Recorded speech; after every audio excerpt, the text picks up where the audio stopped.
গুলা করে দেখেন, আল্লাহ রসুল সেইটাও বলতে ছাড়ে নাই।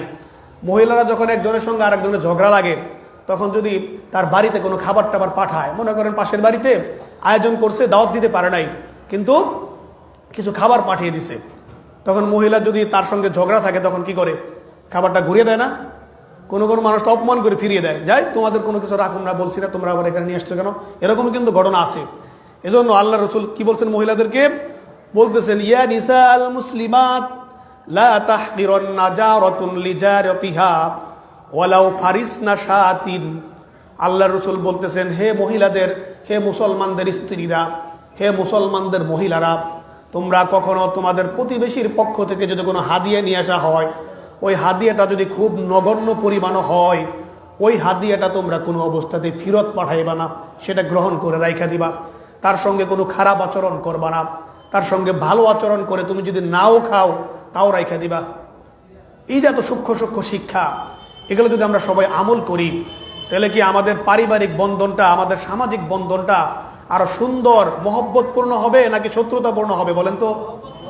তাহলে এই মহব্বতপূর্ণ সম্পর্ক বজায় রাখার জন্য, তৈরি করার জন্য আর কোথাও যাওয়ার দরকার আছে আমাদের? কোরআনের বাইরে, কোরআন হাদিসের বাইরে আমাদের কোথাও যাওয়ার দরকার নাই।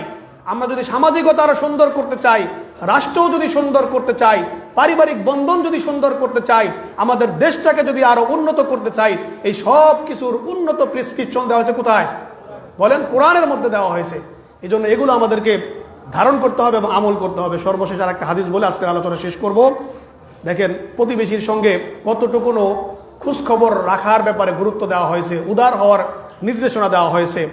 আবু যর রাদিয়াল্লাহু তাআলা আনহু, আল্লাহর রাসূলের একজন সম্মানিত সাহাবী, তিনি বলতেছেন যে ক্বালা আউসানি খলিলি বিসালাসিন, আমার উত্তম বন্ধু, আমার পরম বন্ধু মুহাম্মদ সাল্লাল্লাহু আলাইহি ওয়াসাল্লাম আমাকে তিনটা নির্দেশ দিয়েছেন, তিনটা ওসিয়ত করেছেন, তিনটা নসিহত করেছেন।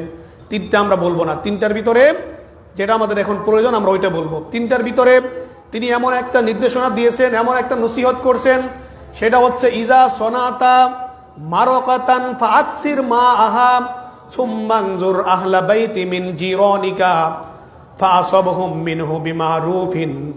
আল্লাহর রাসূল বলেন, আবু যর রাদিয়াল্লাহু তাআলা আনহুকে ডেকে বলেন, হে আবু যর, যখন তুমি বাড়িতে কোনো ঝোল তৈরি করো, কোনো ঝোল তৈরি করো, কোনো তরকারি রান্না করো, মারকাতান মানে হচ্ছে ঝোল, তরকারি বানাও, এই তরকারি বানানোর সময় তোমরা তোমাদের এই তরকারির মধ্যে ফাআকসির মা আহা, তোমরা তরকারির ভিতরে বেশি করে পানি দিয়ে দিবা।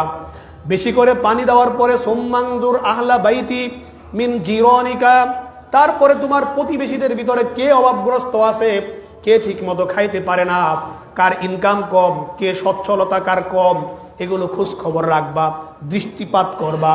তারপরে যারা অভাবগ্রস্ত ফাআসাবহুম মিনহু বিমারুফিন, অত্যন্ত সুন্দরভাবে, ভদ্রভাবে তাদের বাড়িতে বাড়িতে গিয়ে সেই ঝোলগুলো তুমি পৌঁছিয়ে দিবা। সুবহানাল্লাহ বলেন একবার। তাহলে আল্লাহর রাসূলের এই শিক্ষাগুলো যদি আমরা আমল করতে পারি, আমাদের সমাজটা সুন্দর হবে।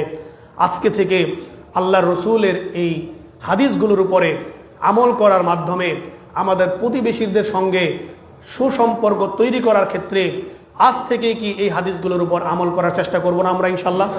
কে কে করবেন একটু হাত তুলে দেখান তো দেখি। আল্লাহ তাআলা আমাদের সকলকে কবুল করুন, সকলে বলি আমিন।